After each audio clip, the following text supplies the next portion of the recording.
muchas gracias una vez más, hermanos, por la invitación. Y la verdad es que, aunque no esté allá físicamente en Temuco, la verdad es que me puedo decir que me siento como en casa. La verdad es que hemos podido disfrutar el compañerismo, la comunión, y admiro la paciencia que han tenido para seguir escuchando la palabra de Dios a través de este servidor. Así que tenemos que dar motivo de gratitud al Señor por eso. Muy bien, vamos a continuar entonces el libro de Efesios, capítulo 5. Insisto, y no me voy a cansar en realidad, hermanos, de decir que este es uno de los libros, le llaman incluso algunos la corona del Nuevo Testamento, porque en realidad manifiesta la grandeza de Dios para con nosotros los perdidos, en las cuales Dios ha hecho una obra de las riquezas de su gracia, dice este libro, que repite esa expresión varias veces, las riquezas de su gracia, para con nosotros los perdidos, que no teníamos ninguna posibilidad, ninguna opción. Y Dios ha transformado nuestras vidas por el Evangelio, nos ha unido en el cuerpo de Cristo y nos ha hecho partícipes de la herencia que el Señor ha dado y que ha prometido. Nos ha dado el Espíritu Santo como arras de esa herencia, dándonos la seguridad, la certeza de que sus planes se van a llevar a cabo. Y aunque nosotros en nuestra debilidad, en nuestra flaqueza, muchas veces seamos infieles, ahí está el Espíritu Santo recordándonos, dándonos la seguridad de que Dios va a cumplir sus propósitos y sus promesas. Así que, bueno, teniendo eso en cuenta, vamos a leer ahora el capítulo 5. Dice así la palabra de Dios. Sed pues imitadores de Dios como hijos amados, y andad en amor como también Cristo nos amó y se entregó a sí mismo por nosotros, ofrenda y sacrificio a Dios en olor fragante. Pero fornicación y toda inmundicia o avaricia ni aun se nombre entre vosotros como conviene a santos, ni palabras deshonestas, ni necedades, ni truhanerías que no convienen, sino antes bien acciones de gracia. Porque sabéis esto, que ningún fornicario o inmundo o avaro que es idólatra tiene herencia en el reino de Cristo y de Dios. Nadie os engañe con palabras vanas, porque por estas cosas viene la ira de Dios sobre los hijos de desobediencia. No seáis pues partícipes con ellos, porque en otro tiempo erais tiniebla, mas ahora sois luz en el Señor. Andad como hijos de luz, porque el fruto del Espíritu es en toda bondad, justicia y verdad, comprobando lo que es agradable al Señor. Y no participéis en las obras infructuosas de las tinieblas, sino más bien reprenderlas, porque vergonzoso es aún hablar de lo que ellos hacen en secreto. Mas todas las cosas, cuando son puestas en evidencia por la luz, son hechas manifiestas, porque la luz es lo que manifiesta todo.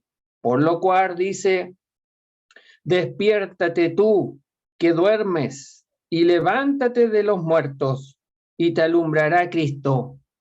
Mirad pues con diligencia cómo andéis, no como necios, sino como sabios, aprovechando bien el tiempo, porque los días son malos. Por tanto, no seáis insensatos, sino entendidos de cuál sea la voluntad del Señor.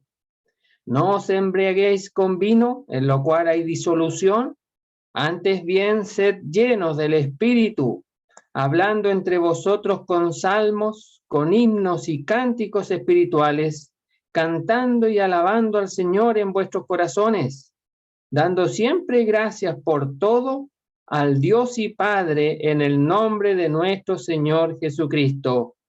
Someteos unos a otros en el temor de Dios. Vamos a leer hasta ahí nomás la porción que tenemos por delante.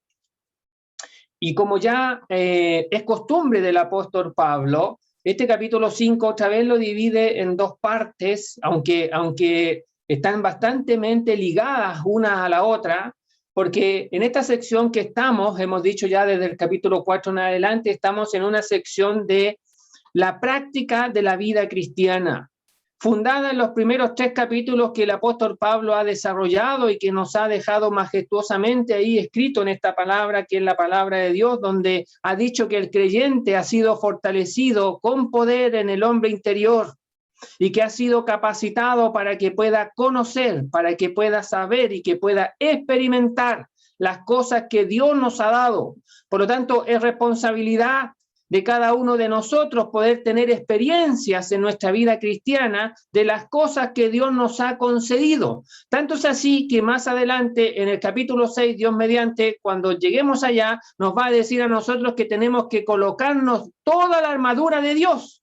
Por lo tanto, el apóstol Pablo da por hecho que nosotros tenemos que experimentar en nuestra vida las cosas que Dios ha plasmado en este libro. Fíjese que la Biblia no solamente, y otra vez repito la expresión, la Biblia no solamente nos entrega información que es necesaria, que es vital, sino que también la Biblia lo que quiere producir es formación en nosotros. Es decir, una transformación en nuestra vida que viene producto de esa información bien canalizada, el Espíritu Santo la toma, la plasma en nuestras vidas, el nuevo hombre se apodera de esa verdad, la cree y se practica en la vida cristiana. Fíjese que es así de simple, es lo que Dios quiere y es lo que Dios expresa en la palabra de Dios. Lo que pasa es que nosotros somos los complicados, nosotros somos los que hacemos difícil las cosas que Dios las ve tan simple y tan fácil. Dios expresa una verdad, yo la leo, yo la creo, se vive. Entiendo otra verdad, la creo, se vive. Sigo leyendo la palabra de Dios, entiendo otra verdad, la creo, se vive. Así de simple. Y el Espíritu Santo está para producir eso. Está para producir la verdad leída, la verdad creída, está para producirla en nuestra vida.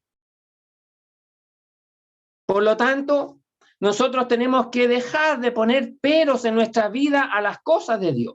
Y aquí el apóstol Pablo, en esta sección, va a, una vez más, quiere cautivar nuestro corazón para que nos demos cuenta lo que Dios ha hecho en nuestra vida. Y fíjese que va a hablar de expresiones, que algunas de ellas son las que hacen los gentiles en las tinieblas, pero también va a hablar de actitud o de vida que tenemos que hacer nosotros los creyentes a la luz de la palabra de Dios. Entonces vamos ahí a estar en una sección de contrastes donde el apóstol Pablo va a mencionar las cosas que se hacen en tiniebla y las cosas que Dios espera que hagamos nosotros andando en la luz. Muy bien. Ahora, otra cosa importante que tenemos que decir es que en esta sección, al igual que en la sección anterior, en el capítulo 4, el Espíritu Santo se menciona. Y en la sección anterior del capítulo 4, el Espíritu Santo se dice que uno lo puede contristar. Y lo que contrista al Espíritu Santo es una vida pecaminosa. Es una vida en la cual el creyente no obedezca la palabra de Dios, sino que más bien practique pecados en su vida. Entonces tenemos en la sección anterior que los pecados, y fíjese que el pecado que se menciona ahí son bastante sutil, porque habla de ira, porque habla de enojo, porque habla de gritería. Entonces fíjese que ese pecado tan sutil que muchas veces nosotros lo dejamos ahí alojar tranquilamente porque lo consideramos que no es tan grave como los pecados que va a mencionar en el capítulo 5, entonces pareciera que no le damos un trato severo como necesitan esos pecados y como el apóstol Pablo nos orienta ahí en el capítulo 4 y que vimos la vez pasada, y que esas cosas tenemos que despojarlas, tenemos que lanzarlas lejos. Yo mencioné un ejemplo Cuando uno va a botar un animal, un gato, por ejemplo, cuando uno tiene muchos gatos y dice, pucha, ya nadie, ¿qué más quiere estos gatos? Y uno toma el gato y lo lleva para allá, pero después el gato vuelve. Bueno, con esos pecados del capítulo 4 no hay que hacer eso. No tienen que volver. Hay que cerrarle la puerta de alguna manera con la ayuda de Dios, pero no tienen que volver. Ni tampoco tengo que abrirle aunque sea un poquitito. Uno le abre un poco la puerta y entran como Pedro por su casa. No piden permiso. Entran y se alojan. Entonces, hermanos, no tenemos que ser complacientes con esos pecados. E insisto, son pecados, en el capítulo 4, son pecados muy sutiles, que uno los ve como que si son inofensivos, como que si no causan ningún daño. Y todo comienza con un enojo. Todo comienza con algo tan insignificante, diríamos nosotros, pero que termina creando una raíz de amargura en la vida de ese creyente. Y a veces termina contaminando a otros que están alrededor de él. Entonces Pablo dice que si uno lleva una vida permisiva en esas cosas, el Espíritu Santo se contrista. El Espíritu Santo se entristece. Y Pablo dice, no contristemos el Espíritu Santo, que nos ha sido dado por Dios. O sea, Dios nos ha dado algo que salió desde la presencia de Él. Y es el Espíritu Santo. Santo no es el apellido de ese Espíritu. Santo es lo que produce. Santidad es lo que es. Ese Espíritu es santo. Y eso es lo que quiere producir en nuestra vida, santidad. Y esos pecados sutiles no van de acuerdo a la santidad. Por lo tanto, tenemos que tratar esos pecados, hermano, y no tenemos que dejarlos alojar, ni siquiera por un día, ya que dice que no se ponga el sol sobre eso. O sea, tenemos que arreglar las cuentas. Tenemos que arreglar las cuentas. Muy bien. Bueno, en el capítulo 5 ahora se nos va a invitar. Y mire cómo comienza el apóstol Pablo. Dice así: sed pues imitadores de Dios, como hijos amados. Y esa es la invitación que el apóstol Pablo nos está haciendo aquí en el versículo 1 del capítulo 5. Entonces, fíjese que una de las cosas que va a introducir aquí es el amor. Es el amor. Después va a introducir la luz. Pero anteriormente, en el capítulo anterior, podríamos estar hablando del perdón. Por lo tanto, fíjese que une el perdón con el amor y después la luz.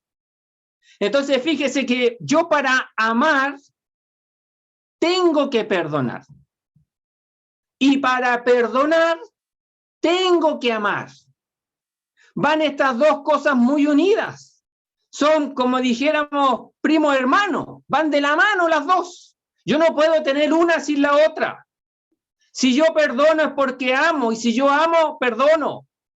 Entonces fíjese que yo tengo que examinarme mi vida. Si yo no he perdonado a alguien es porque no lo estoy amando como debo amar. Y si yo no amo a un hermano como tengo que amar, no le voy a perdonar nada. Al contrario, voy a llevar quizá una libreta con todas las cosas que me ha hecho y cuántas otras cosas más. Entonces, no, hermano. No, hermano. Una vez, un creyente le escribió una carta a otro creyente diciendo cosas de un hermano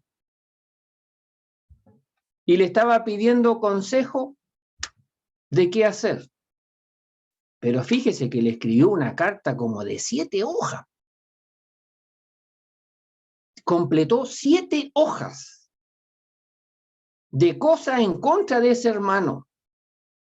Y al final de todo, al final de la hoja número 7, le preguntaba, ¿qué puedo hacer? Oiga, la verdad, es que yo no sé si ese hermano que escribió esas 7 páginas podrá realmente perdonar, porque escribió 7 hojas. 7 hojas. Entonces, ¿sabe qué? Eso demuestra, primero, la intolerancia la intolerancia con ese hermano. Lo segundo que muestra es la exageración, porque de una cosa la repetía como 10 veces. Bueno, la pregunta es, ¿tendrá la capacidad ese creyente de perdonar? ¿Tendrá la capacidad ese creyente de amar? Bueno, mire lo que dice aquí. Aseos. Esa palabra sed significa que nos está invitando a que seamos, a que nos pongamos en acción, a que determinemos una vez y para siempre de parecernos a, de ser semejantes a. Entonces dice aquí, haceos pues, imitadores de Dios. Y fíjese que el apóstol Pablo aquí nos está invitando a ser imitador de Dios. Esta es la única vez en el Nuevo Testamento que aparece esta expresión, imitadores de Dios. Otras veces aparece la palabra imitar, pero está unida al apóstol Pablo, ser imitadores de mí como yo de Cristo. A veces está unida a imitar a una iglesia, como la iglesia de Tesalónica, que era ejemplo en la evangelización, y se nos dice que llegaron a ser ellos imitadores. Esa misma iglesia sufriente llegó a ser imitadora de Pablo y de Cristo porque recibieron la palabra en medio de gran tribulación, pero aquí es la única vez donde se nos invita a ser imitadores de Dios. Hermanos, tengo que decir esto. Usted y yo tenemos el tremendo honor y privilegio de ser imitador de Dios. O sea, fíjese usted que el apóstol Pablo está dándonos a nosotros el gran honor de imitar a Dios, de que nosotros, de que usted y yo en nuestra vida podamos imitar a Dios, podamos ser, esa palabra imitar significa ser un mimo, o sea, mostrar la acción, una acción que surge desde el interior. Entonces, fíjese usted que se nos está invitando a mostrar hacia el exterior, por nuestro cuerpo, aquello que nosotros anhelamos en nuestro ser interior, de lo cual el apóstol Pablo dice, como nuevas criaturas, imitad a Dios. Y además dice, como hijos amados. Entonces fíjese que nos está llamando a imitar a alguien que nos ha unido en una relación de padre a hijo. O sea, la imitación es de nuestro Padre. La imitación es de alguien con quien nos relacionamos a diario. Aquí el apóstol Pablo no nos está llamando a imitar a alguien que no conozcamos. No nos está diciendo que tenemos que imitar a alguien que no tenemos relación alguna con él, sino que más bien nos está diciendo, ya que ustedes son parte de la familia de Dios, ya que ustedes se acercan a este Dios y Padre de nuestro Señor Jesucristo, quien los ha bendecido con toda bendición espiritual, ahora ustedes tienen el tremendo honor, el tremendo privilegio de ser imitadores. Es decir, de estando en este mundo, la gente, los vecinos, los amigos, los compañeros de trabajo, exclamen, expresen, oye, tú pareciera que tienes una semejanza con Dios. Es como si fueras Dios aquí en la tierra. Fíjese usted lo que está diciendo aquí el apóstol Pablo. Fíjense que antiguamente la gente decía, de una persona buena, decía, oye, pero si parece un pan de Dios este hombre. Este muchacho es un pan de Dios.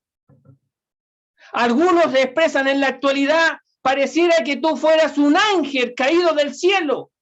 Bueno, Pablo Dice mucho más. Dice imitador de Dios. O sea, querido hermano, querida hermana, usted puede imitar a Dios en su vida. Ese es el honor. Ese es el tremendo privilegio que el apóstol Pablo aquí ha comenzado este capítulo. Pero la imitación de Dios, mire, comienza con el amor. Comienza amando como hijos amados. O sea, Dios me amó y derramó su amor en mi vida para que yo le imite en su amor. Y ese amor va a permitir que yo me relacione con las personas, con mis hermanos, de la manera en que Dios les ama. Mire, Dios no está de acuerdo muchas veces con las cosas que hacemos, pero nos ama. Dios no hace las cosas que muchas veces nosotros hacemos, pero nos ama. Pero nos ama. Entonces, hermano, no pensemos que amar a mi hermano significa que yo tenga que hacer todas las cosas que él hace, o que estemos de acuerdo con todas las cosas que él hace. Yo puedo estar en desacuerdo con las cosas que él hace. Yo puedo no hacer las cosas que él hace, como también mi hermano puede estar en desacuerdo conmigo o no hacer las cosas que yo hago, pero nos tenemos que amar. Nos tenemos que amar. Y en ese amor, yo llego a ser imitador de Dios. De Dios. Entonces, hermanos, tenemos aquí el tremendo honor y privilegio para ser imitadores de Dios. Versículo 2, mire. Ahora, si uno quisiera decir, bueno, ok, entiendo, voy entendiendo que tengo que ser imitador de Dios, voy entendiendo de que Dios quiere que le imite en su amor, pero ahora el apóstol Pablo va a decir, ¿cómo es ese amor? ¿Qué refleja ese amor? Y va a introducir a la persona de Cristo, porque está uniendo, y lo va a unir más adelante también, lo vamos a ver, une a Cristo con Dios. Entonces, fíjese que dentro de ese amor también existe la unidad, pero la unidad dentro también de la diferencia, ya que Dios el Padre es uno y Dios el Hijo es otro. Por lo tanto, dos personas en unidad. Por lo tanto, también tenemos que decir, mis queridos hermanos, que no todos tenemos que ser iguales, no todos tenemos que hacer las mismas cosas. Cada uno tiene un rol, cada uno tiene una función, cada uno tiene un desarrollo, cada uno tiene una personalidad diferente a la de mi otro hermano. Pero estamos unidos, porque el Señor y porque Dios nos ha introducido en el cuerpo de Cristo, del cual, si nos acordamos del capítulo 4, al comienzo, la primera sección, todos nosotros somos guardianes de esa unidad y aportamos a esa unidad. Muy bien. Entonces dice, y andad en amor, como también Cristo nos amó y se entregó a sí mismo por nosotros, ofrenda y sacrificio a Dios en olor fragante.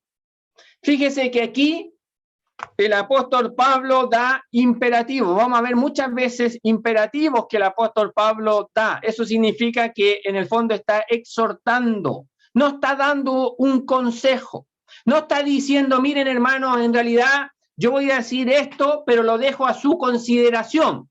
O sea, si usted cree que esto es valioso para usted, hágalo. Y si usted cree que esto no es valioso, que esto no es provechoso, no se preocupe, déjelo a un lado y viva como usted estime conveniente. No, no, no. El apóstol Pablo está diciendo, está casi ordenando, aunque no usa esa expresión ordeno, aunque podría haberlo hecho, ya que él es apóstol de Jesucristo.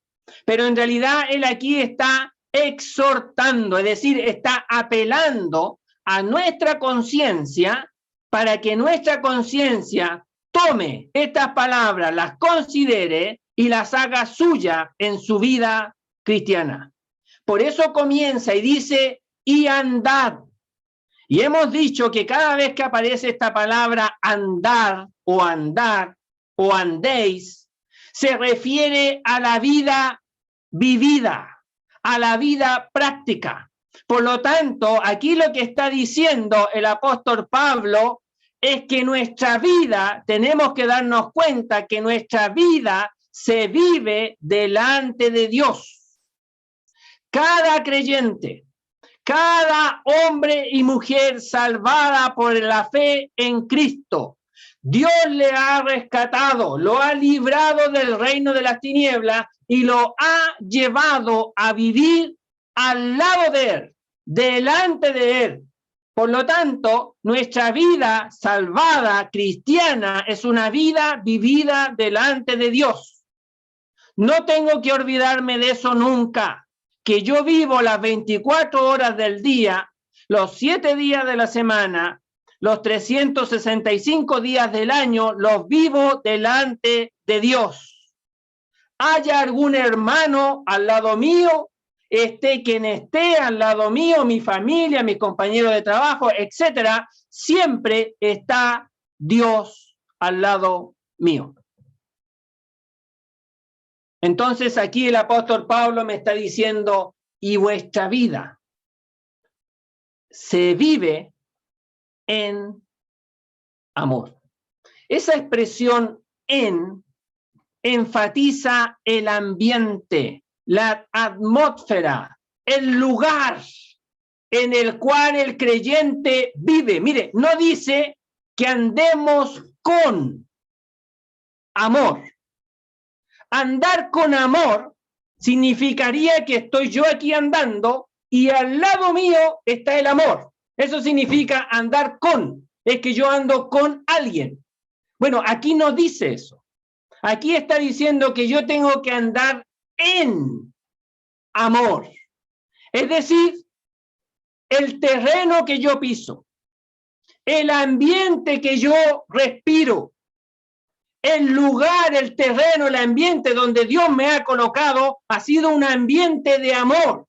Es decir, el amor tiene que aflorar por todas partes. Tengo que respirar amor. Tengo que entregar amor. Todos los días. No solamente un día, sino que todos los días, porque yo estoy en ese ambiente todos los días. Dios no me saca de ese ambiente. Dios me coloca en ese ambiente en amor. Es la misma expresión cuando dice que hemos sido colocados en Cristo. Nunca me saca de Cristo, nunca me saca de este ambiente de amor. Por lo tanto, si yo no manifiesto amor, es porque no me he dado cuenta que estoy en un ambiente donde el amor aflora por todas partes y no he hecho para mí esa tremenda realidad espiritual que Dios me ha dado. Hermano, mire, yo tengo que darme cuenta que Dios me introdujo en su amor. No solamente la Biblia dice que ha sido derramado el amor de Dios en mi corazón, sino que ese amor de Dios, Dios me ha introducido dentro de ese amor. Es como que si el amor de Dios fluyera por todo mi ser.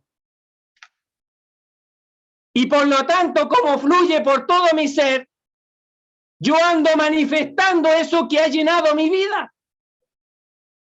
Y manifiesto el amor de Dios. Y lo hago de manera espontánea. Y lo hago de manera natural. No es un esfuerzo. No es una cosa que yo tenga que decir, pero pucha, tengo que amar a este hermano, mire. Y me cuesta tanto. No, hermano, mire. Leamos esta verdad. Andad en amor. Si no la entiende, léala nuevamente. Andad en amor. El Señor nos dé luz para darnos cuenta que Él nos colocó en un ambiente de amor. Nos introdujo en su amor. Y su amor, fíjese usted, capítulo 3, casi al final, es insondable, es ancho, es alto, no se puede medir. Es un amor inmenso que puede llenar mi vida, que es finita, y puede llenar toda mi vida, que es finita, y puede llenar toda su vida, que es finita, y la vida de todos los creyentes que están aquí, que son finitas, y las puede llenar. Es cosa que le digamos al Señor, que esta realidad que estamos leyendo aquí sea una experiencia en mi vida. Entonces Pablo aquí está invitando a los creyentes a que no solamente consideren el tremendo honor y privilegio de imitar a Dios, sino que además le está diciendo, Dios los ha capacitado para que usted y yo le podamos imitar. Fíjese la tremenda misericordia de Dios. Dios no nos invita a que lo imitemos a Él y nos dice, bueno, aquí está, ustedes verán cómo lo hacen, pero la tarea aquí es que ustedes sean imitadores de mí. No lo hace así. Dios es grandemente misericordioso con nosotros, porque no teniendo, fíjese usted, ninguna capacidad del amor de Dios nos salva y nos da su amor. Y no solamente nos da su amor, sino que nos introduce en su amor, para que le podamos imitar de la mejor manera posible. Entonces dice, andad en amor. Y agrega, como también, o sea, aquí nos va a llevar a mirar a alguien que sí limitó a la perfección. Y ese alguien dice, como también Cristo. Y ahora nos va a llevar a mirar a Cristo. Y fíjese que menciona aquí a Cristo, no a Jesús. Y cuando menciona a Cristo, se está refiriendo a aquel ser divino que vino desde el cielo a este mundo y que andando en este mundo imitó a Dios a la perfección, 100%. No solamente lo imitó, sino que lo manifestó.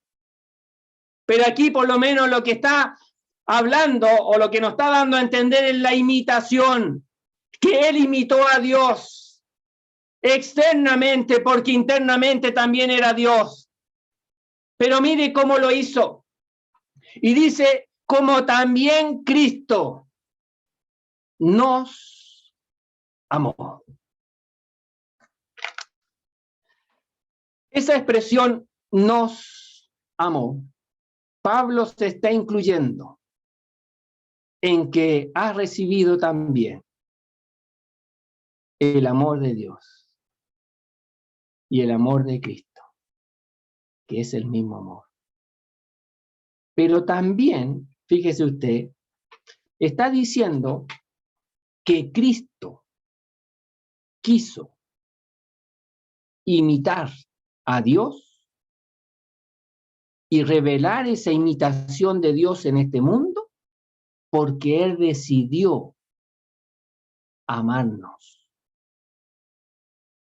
Hermanos, el amor, no vaya a pensar a usted que el amor es algo que yo tengo que sentir, un calorcito durante todo el cuerpo, y si yo siento ese calor en el cuerpo, en el estómago, donde sea, es porque estoy amando. No, no, no, no. Yo tengo que decidir amar. Porque el amor lo tiene. No lo tiene que esperar, ya lo tiene, ya es suyo, dado por Dios.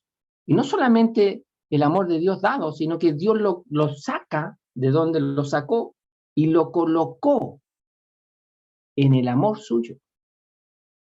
Por lo tanto, usted no tiene que esperar no sé, una nueva revelación, una nueva llenura, una nueva comprensión. No, tiene que comprender lo que está leyendo y creerlo. Aquí Cristo dice, nos amó, o sea, Él decidió amarnos.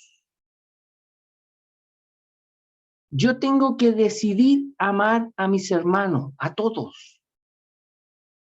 Y si yo decido, esa decisión que yo tomo delante de la presencia de Dios, no va a depender de lo que hagan los hermanos. No va a depender de eso, porque yo he decidido delante de Dios vivir conforme a su voluntad. Y Él ha expresado. Fíjese que si uno lee acerca del amor, se va a encontrar con Juan. Juan habla, pero muchísimo del amor. Y habla ahí, en los capítulos 13 en adelante, el Evangelio de Juan, donde el Señor se junta en una reunión íntima con los discípulos. Y les dice, amaos unos a otros. Y les insiste, en este mandamiento nuevo que os doy, amaos unos a otros como yo os he amado. Y si lo hacen, dice, seréis verdaderamente mis discípulos. O sea, reflejaremos que seguimos a Cristo. El amor. De la manifestación del amor de Dios, unos para con otros, nos identifica como seguidores de Cristo. Entonces aquí nos da un ejemplo que todos nosotros podemos entender y que nosotros podemos ver por la palabra de Dios, y la gente que estuvo en aquella época lo vio con sus ojos. Juan dice que él testifica lo que sus ojos vieron, lo que sus oídos escucharon y lo que sus manos palparon, tocante al verbo de vida, y habla del amor de Dios. Entonces dice, y andar en amor como también Cristo nos amó. Ahora, ¿cómo nos amó Cristo? ¿Cómo decidió Él amarnos? O sea, ¿hasta dónde alcanzó el amor de Cristo para contigo? ¿Hasta dónde alcanzó el amor de Cristo para conmigo? ¿Hasta dónde alcanzó el amor de Cristo para con toda la humanidad? Y aquí vamos a aprovechar un poco de hablar del Evangelio, pero primero vamos a seguir explicando este versículo. Entonces dice, Cristo nos amó. ¿Hasta dónde nos amó? Es la pregunta. Bueno, la respuesta es esta. Nos amó hasta el punto de que se entregó a sí mismo por nosotros. Entonces, fíjese usted lo que hizo. Si tuviéramos que medir hasta dónde Cristo nos amó, tenemos que decir que el amor de Cristo lo llevó a entregarse a sí mismo. Significa que a Él nadie lo obligó.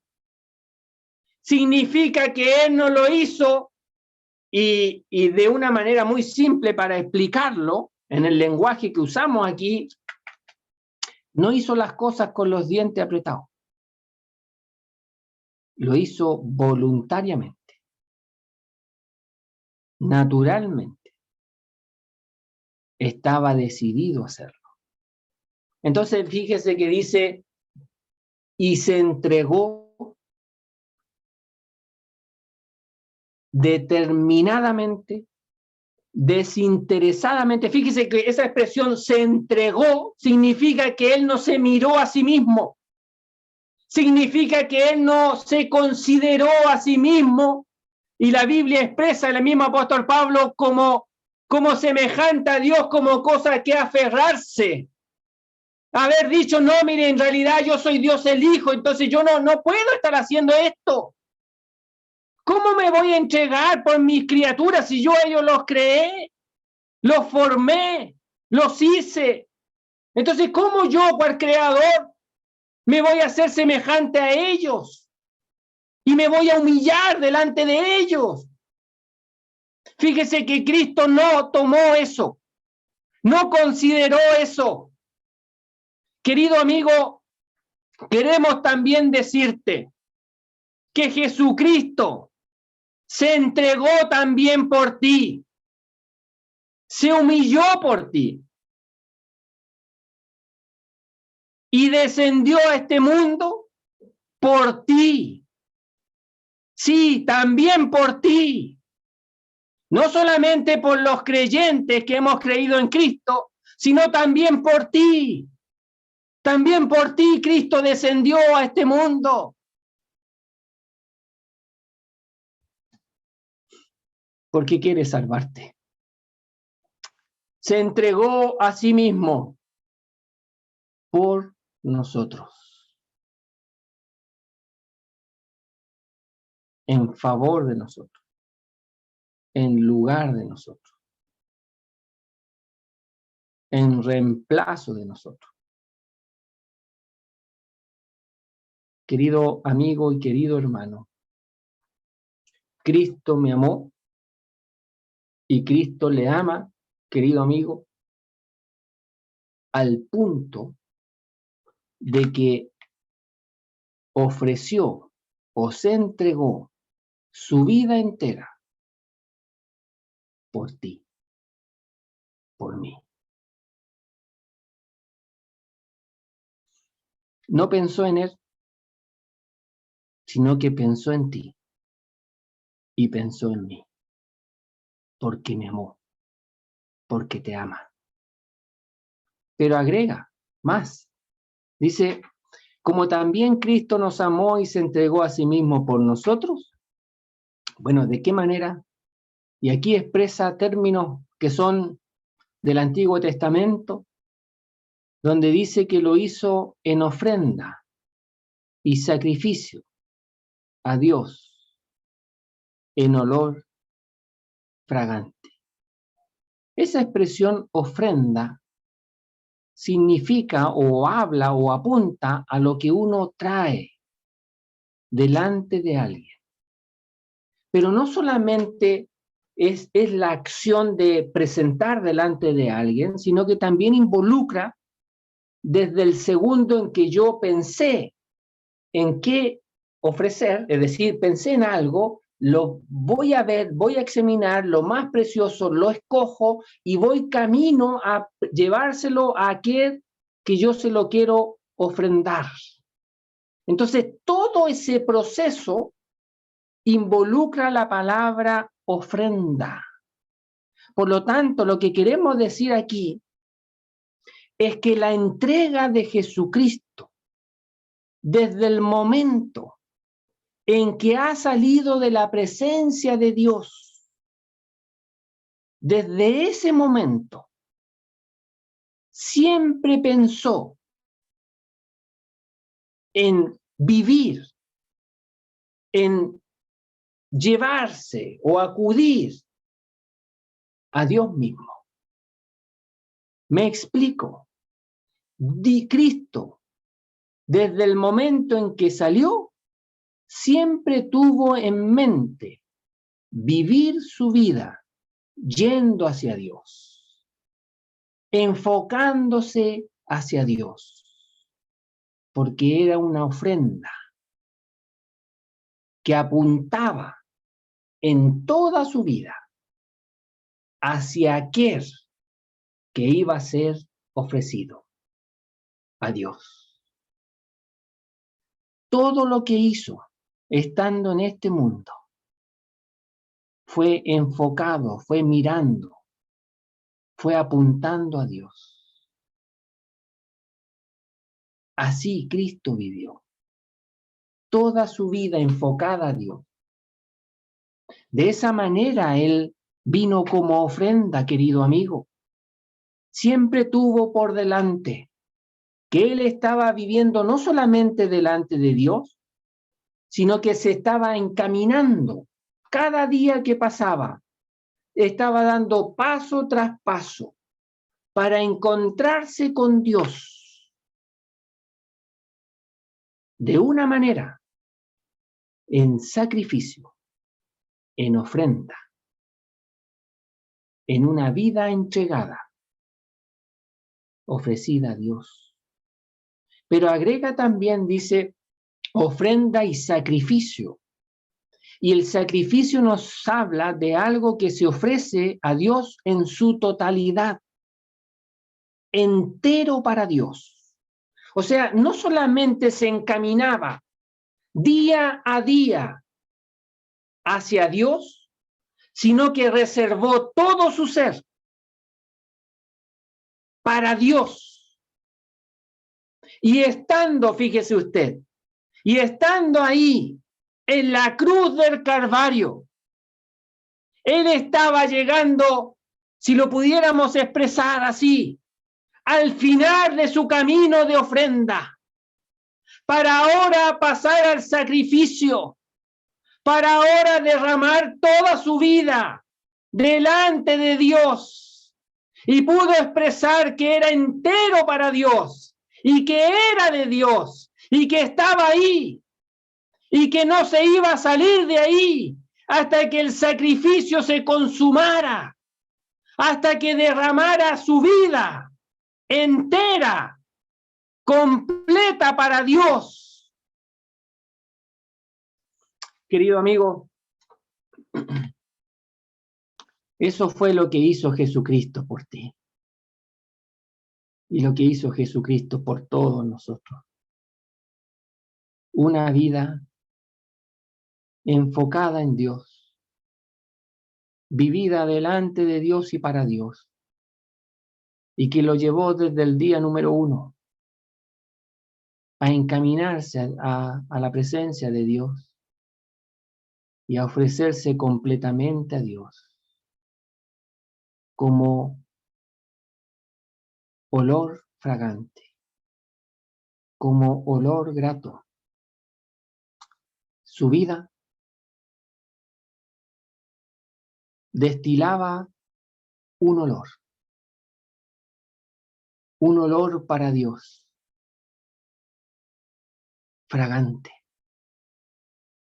Fíjese que cuando uno echa un perfume, un desodorante ambiental de su agrado, y uno lo rocía, y uno lo echa, y uno hace, ¡qué olor más grato! Bueno, si pudiéramos expresarlo así, Dios cada vez que miraba a Cristo en este mundo, cómo Él vivía, todo lo que Él hacía, Dios podía decir,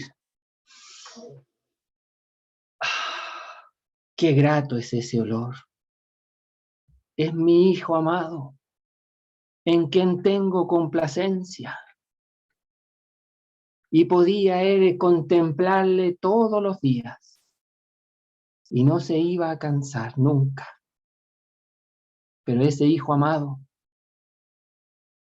quien destilaba un olor grato a Dios,